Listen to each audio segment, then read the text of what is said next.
समग्र विभिन्न विश्वमा छरिएर रहेका गैर आवासीय नेपालीहरू यतिखेर आफ्नो मातृभूमिमा पनि आफ्नो छुट्टै पहिचान र अस्तित्व हुनुपर्ने मागसहित थुप्रै मागहरू लिएर यतिखेर सङ्घर्षरत अवस्थामा नै रहेका छन्। विगत लामो समयदेखि एनआरएनले उठाउँदै आएको दोहोरो नागरिकताको माग लगायतका अन्य थुप्रै विषयवस्तुहरू एनआरएनले यतिखेर जोडेको छ आफ्नो मागमा र समग्र यो विषयवस्तुमा रहेर कुराकानी गर्नको लागि आज हाम्रो स्टुडियोमा हुनुहुन्छ एनआरएन युरोपका संयोजक अर्जुन कुमार श्रेष्ठज्यू। हामी उहाँलाई स्वागत गर्छौँ। स्वागत छ यहाँलाई कार्यक्रममा। धन्यवाद।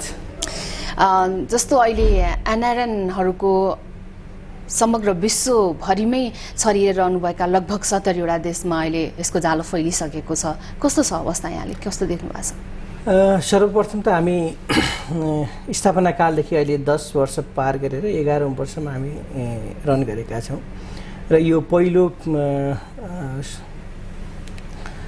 समयमा 69वटा देशमा हाम्रो सञ्जाल विस्तार भइसकेको छ। अब हामी सञ्जाल विस्तार भन्दाखेरि पनि यसको गुणस्तरको निम्ति र खास गरिकन संसारमा रहेका झन्डै 3.5 अथवा 35 लाख गैर आवासीय नेपालीहरूको हकितको निम्ति र नेपाललाई समृद्ध बनाउनुपर्छ भन्ने हिसाबले हामी निरन्तर यो अभियानमा जुटेका छौँ र भर्खरै पनि तपाईँले आफ्नो परिचय गराउने प्रसङ्गमा भन्नुभयो स्थापना कालदेखि नै एकपटकको नेपाली सधैँको नेपाली हुनुपर्छ भन्ने हाम्रो माग निरन्तर चलिरहेको अवस्था छ र यसलाई यो दोस्रो पटक भर्खरै सम्पन्न भएको संविधान सभाको निर्वाचन र अब जारी हुने संविधानमा यसलाई लिपिबद्ध हुनुपर्छ र हाम्रो माग संशोधन हुनुपर्छ भन्ने जस्तो प्रसङ्ग निस्किहाल्यो। यहाँलाई फेरि एकचोटि सोधौँ, त्यो बेलामा पनि यो निकै चर्चामा आयो विषयवस्तु। जब संविधान सभाको निर्वाचनको समय थियो, निर्वाचनको समयमा चाहिँ नि गैर आवासीय नेपालीहरूलाई दोहोरो नागरिकता दिने भनेर हरेक राजनीतिक पार्टीका प्रमुख नेताहरूले बोल्नुभयो। औपचारिक कार्यक्रममै पनि उहाँहरूले बोल्नुभयो। अब यतिखेर संविधान लेखनको क्रममा छौँ। सायद अब माघ 8 गते यदि भनेअनुसार प्रतिबद्धता पुरा भयो भने नयाँ संविधान देशले पाउँछ। तपाईँहरू आफ्नो हक स्थापित गर्नको लागि के गरोस् भन्ने चाहनुहुन्छ नेपाल सरकारले? पहिलो कुरो त भर्खरै मात्र हामी गत वर्ष अक्टोबरमा चाहिँ संस्थागत हिसाबले नेपाल सरकारको अथवा कानुन त हामी चाहिँ दर्ता भएका छौँ र नेताहरूले अथवा चाहिँ सरकारमा रहेका प्रमुख व्यक्तित्वहरूले विभिन्न औपचारिक अनौपचारिक कार्यक्रममा भने पनि संस्थागत हिसाबले अथवा पार्टी राजनैतिक हिसाबले उहाँहरूले सम्बोधन गरिसकेको अवस्था चाहिँ छैन। अस्ति मात्रै पनि मैले केही प्रसङ्ग जुटाएको थिएँ। जस्तो सुशील कोइराला जो वर्तमान प्रधानमन्त्री हुनुहुन्छ, उहाँ अमेरिकामा गएर दोहोरो नागरिकता अथवा एकपटकको नेपाली सधैँको नेपाली रहनेछ भनेर उहाँले भनिरहँदा समर्थन चाहिँ जनाउनु भयो। उहाँले समर्थन जनाइरहनु भयो, तर उहाँकै क्याबिनेटमा हुने अर्को मन्त्री अथवा उहाँकै पार्टीको र उहाँकै क्याबिनेटमा रहेको अर्को मन्त्रीले यो सम्भव छैन भनेको जुन एउटा कन्फ्लिक्ट किसिमको चाहिँ स्टेटमेन्टहरू बाहिर आइरहेको छ, त्यसर्थ हामी पूर्ण रूपमा उहाँहरू यसमा सकारात्मक हुनुहुन्छ भन्ने छैन। तर हामीले विश्वस्त यहाँहरू स्वयं पनि हुनुहुन्न नेताहरूको भनाइमा, नेताहरूको यो एकल भनाइ अथवा भनाइप्रति हामी विश्वस्त छैनौँ। तर समग्र हिसाबले उहाँहरूको पार्टीको हिसाबले र सामूहिक हिसाबमा र 601 जना सभासदहरूबाट यसलाई चाहिँ सर्वसम्मत रूपमा पारित गरेर एकपटकको नेपाली सधैँको नेपाली हुनुपर्छ भन्ने हाम्रो भनाइ हो। त्यसकै कारणले स्थापना कालदेखि अहिलेसम्म हामीले विभिन्न प्रयासहरू गरेर विगतमा हामीले दोहोरो नागरिकता भनेर विषय उठान गरेका थियौँ, तर दोहोरो नागरिकता भन्दा यसको जुन श्रवण हो, यसको सुनाइ हो, त्यति मिठास नआएको र त्यसले बुझ्दाखेरि प्रवासमा गएर पनि नेपालको नागरिकता लिइरहनु पर्ने अथवा 2वटा 3वटा लिइरहनु पर्ने यो त्यति राम्रो भएन भने हामीले त्यसलाई अलिक परिष्कृत गरेर जसले एकपटक नेपाली नागरिकता प्राप्त गरिसकेको छ र यो वा त्यो हिसाबले प्रवासमा गएर कुनै विशेष तरक्की गर्न होस् अथवा अप्ठ्यारो स्थितिमा अथवा सहज स्थितिमा नागरिकता अर्को देशको नागरिकता ग्रहण गरे पनि त्यो निरन्तर रहिरहोस् भनेर हामीले पोजिसन पेपर पनि तयार गरेका छौँ र मलाई लाग्छ अब यो दोस्रो संविधान सभाको जुन चुनाव पश्चात र माघ 8 मा जारी हुने संविधानमा यो हुनेछ र त्यसकै लागि संसारमा रहेका धेरै देशबाट अहिले साथीहरू पनि काठमाडौँमा आइसक्नु भएको छ। हाम्रो नागरिकता सम्बन्धी कार्यदल अथवा अहिले हामी स्थायी समिति नै बनाएका छौँ। प्रमुख संरक्षक रामप्रताप थापाजीको नेतृत्वमा जुन समिति छ उहाँ पनि यहाँ आउनुभएको छ हामी यो बिचमा सभासदहरूलाई पनि भेट्ने हामी प्रयास गर्नेछौँ र अहिले राजनैतिक तहका व्यक्तित्वहरूसँग हाम्रो भेटघाट जारी छ। अब त्यसबाहेक एनआरएनहरूको सवालमा जसले चाहिँ देश बाहिर बसिरहनु भएको छ गैर आवासीय नेपालीहरू, उहाँहरूले चाहिँ नि अब देशभित्र आफ्नो मातृभूमिप्रतिको दायित्व के त र त्यो दायित्वलाई कसरी पुरा गर्ने, कसरी आफ्नो देशमा लगानी मैत्री वातावरण होस् भन्ने यहाँहरू चाहनुहुन्छ? अब मूलत हाम्रो भनाइ नै यही हो होइन। अब एनआरएनए को स्थापनाभन्दा अगाडि धेरै नेपालीहरूले प्रवासमा धेरै प्रगति गरिहाले पनि मातृभूमिमा फर्केर खासै उहाँहरूले टेवा पुर्याएको जुन अवस्था थिएन, त्यसको लागि एउटा सर्जककर्ता अथवा चाहिँ अलार्मको रूपमा जुन एनआरएनए स्थापना भयो र अहिले यहाँ आइसकेको चाहिँ अवस्था छ। र हामीले यो विगत 10 वर्षमा नियमित म 6 वर्षसम्म यो केन्द्रीय कमिटीमा बसेर जुन काम गर्ने अवसर प्राप्त गरेँ र यी विषयहरूमा हामी जो गैर आवासीय नेपालीहरू छौँ प्रवासबाट दुःख गरेर अथवा जुनसुकै हिसाबले पनि आर्जन गरेको पुँजी अथवा सिप चाहिँ आफ्नो मातृभूमिमा लगानी गर्दा हामीलाई एउटा त्यो लगानीको सुरक्षितको एउटा ग्यारेन्टी चाहिन्छ भन्ने हिसाबले हामीले धेरै बहस गऱ्यौँ।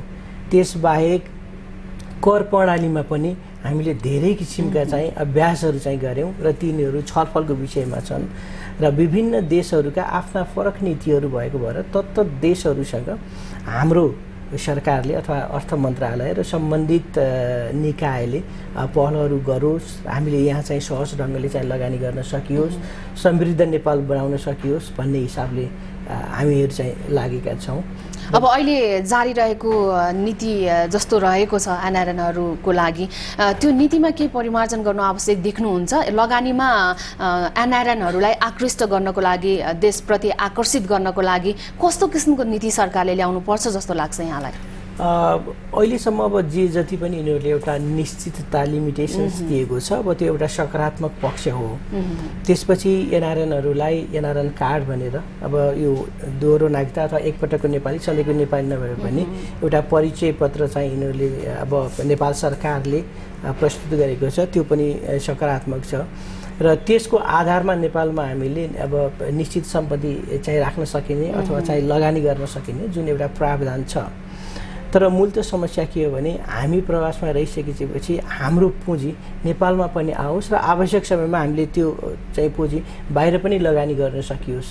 किनभने हाम्रो मान्यता के हो त भन्दाखेरि आज तपाईँको युरोपमा रहेको पुँजी भोलि नेपालमा लगानी गर्ने र पर्सि चाहिँ तपाईँको फेरि युरोपमै लगेर त्यसलाई चाहिँ अझ उत्पादित बनाउन सकिन्छ भन्ने हिसाबले हामीले जुन सोचेका छौँ त्यसमा कतिपय लगानी गर्न सकिने, तर त्यो लगानी गरिसकेपछि मूल रकम अथवा त्यसले आय आर्जन गरेको मुनाफा लानको निम्ति अझ त्यति सहज र सरल वातावरण नबनिसकेको, नेपाल राष्ट्र बैङ्कबाट विभिन्न अनुमति चाहिँ निकाल्नु पर्ने कारणहरूले गर्दा केही असहज र केही आर्टिकलहरू अझै पनि सहज बनाउनुपर्छ र अर्को चाहिँ तपाईँको एकोहोरो कर प्रणालीमा चाहिँ नेपाल सरकारले विशेष ध्यान दिनुपर्छ। जुन एकोहोरोको कर प्रणाली छ त्यसलाई चाहिँ नि परिमार्जित गर्नुपर्ने पर्छ। हजुर, जस्तो अब अहिले संविधान लेखनको क्रममा छौँ, संविधान जारीको नजिकको यो समयमा भएको बेलामा हरेक जात जाति समूह हरेक क्षेत्रबाट चाहिँ नि संविधानमा आफ्नो प्रत्यक्ष प्रतिनिधित्व यतिखेर खोजिरहेका छन्। जस्तो एनआरएनको सवालमा चाहिँ नि अब नेपाल सरकारले संविधान मार्फत नै एनआरएनहरूको हक हितलाई संरक्षित गर्नु पर्यो अथवा त्यस किसिमको प्रतिनिधित्व देखाउनु पर्यो भने के गर्नु जरुरी छ भन्ने लाग्छ यहाँलाई? यसभन्दा अगाडि पनि मलाई लाग्छ 2012मा हुनुपर्छ संविधान सभामा को यो दोस्रो निर्वाचन हुनुभन्दा अगाडि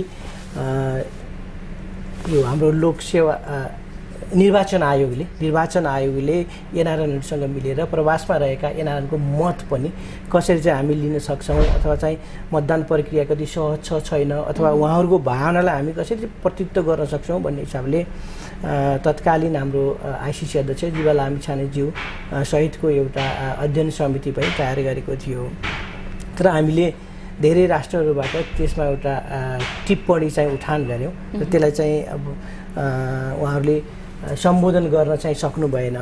मूलत संसारमा रहेका सबै एनसिसीहरू अथवा गैर आवश्यक नेपालीहरू राष्ट्रिय समन्वय परिषदहरूसँग समन्वय गरेर अब अहिले त अहिलेसम्म पनि उहाँहरूले एउटा सर्टेन फर्मेट बनाएर तपाईँहरूका तत्त राष्ट्रहरूका गैर आवासीय नेपालीहरूलाई हामी कसरी सम्बोधन गर्न सक्छौँ अथवा हामी कसरी तपाईँहरूलाई आकर्षण गर्न सक्छौँ र यो राष्ट्रलाई कसरी समृद्ध बनाउन सक्छौँ भन्ने हिसाबले एउटा सर्टेन फर्मेटमा क्वेसन आन्सर जस्तो गरेर उहाँहरूको भावना लिइदिँदा राम्रो हुने थियो होइन। अब त्यो अहिलेसम्म हुन चाहिँ सकेको छैन। सरकार र एनआरएनहरू बिचको एउटा जुन तादम्यता बनाउने जुन बाटो हो त्यो बाटो अहिलेसम्म बनिसकेको छैन। एकदमै। अब जस्तो तपाईँहरू आफ्नो मातृभूमिमा आएर आफ्नो हक अधिकार आफ्नो कर्तव्य आफ्नो दायित्वको कुरा गरिरहँदा अब कतिपय देशहरूमा रहनुभएका एनआरएन जुन सङ्घ छ गैर आवासीय नेपालीहरूको सङ्घ छ त्यहाँका स्थानीय स्तरमा रहनुभएका एनआरएनहरूको चाहिँ जुन त्यो आपसी मनमुटावका समाचारहरू पनि प्रशस्तै आउने गर्छन् सञ्चार माध्यममा। त्यस्तो चाहिँ किन हुन्छ? तपाईँहरू आफ्नो मातृभूमिको लागि एकजुट भएर लागौँ भन्ने नाराका साथमा हुनुहुन्छ यति बेला, त्यस किसिमका समाचारले नकारात्मक सन्देश देलान्।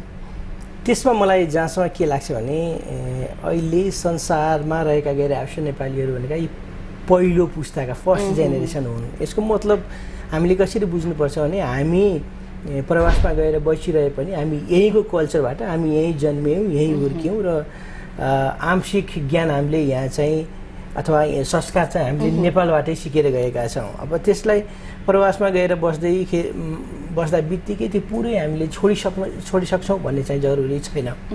र अझ विशेष त युरोपको विषयमा भन्नुहुन्छ भने गोर्खाहरू बाहेक अन्य गैर आवासीय नेपालीहरू भनेको 2047-48 पछि चाहिँ गएर बस्न सुरु गरेका छन्, जसले यहाँको तत्कालीन 2046 को जनआन्दोलन अनि त्यसबाट चाहिँ उनीहरूले जे सिकेर गए त्यो जुन अवस्था थियो 47-48 मा एक नेपालीले अर्को नेपाली अथवा राजनैतिक हिसाबले होस् अथवा भूगोलको हिसाबले होस् हेर्ने दृष्टिकोण जुन थियो अहिले पनि त्यो चाहिँ छ, सुधारोन्मुख चाहिँ छ। तर मलाई लाग्छ हामी जब दोस्रो जेनेरेसनमा जान्छौँ त्यस बेला यस्ता अहिले जुन हजुरले सुन्नुहुन्छ विवादित कुराहरू नेपालमा कुनै दुईवटा पार्टी बीच मतभिन्नता रह्यो भने त्यसको प्रत्यक्ष असर चाहिँ हाम्रो बाहिर पनि पर्ने गर्छ।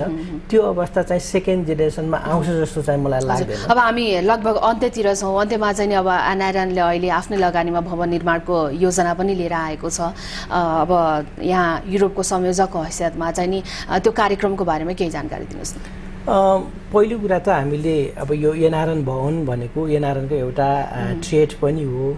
हामी आफ्नो कार्यक्रम अहिलेसम्म स्थापना कालदेखि अहिलेसम्म नेपाल उद्योग वाणिज्य महासङ्घको कार्यालयमा चाहिँ समन्वय गरेर चाहिँ कार्यालय सञ्चालन गरिरहेको अवस्थामा अब 10 वर्षसम्मको अभियानमा भर्खरै हामी संस्थागत हिसाबले हामी दर्ता पनि भइसकेका छौँ र हाम्रो आफ्नो एउटा चाहिँ सुसज्जित सचिवालय चाहिन्छ भन्ने हिसाबले लागेका छौँ। संसारभरि त्यो सचिवालय स्थापना गर्नको चाहिँ एनआरएन भवन स्थापना गर्नको निम्ति रकमहरू सङ्कलन गर्ने हाम्रो सुरुवात भइसकेको छ।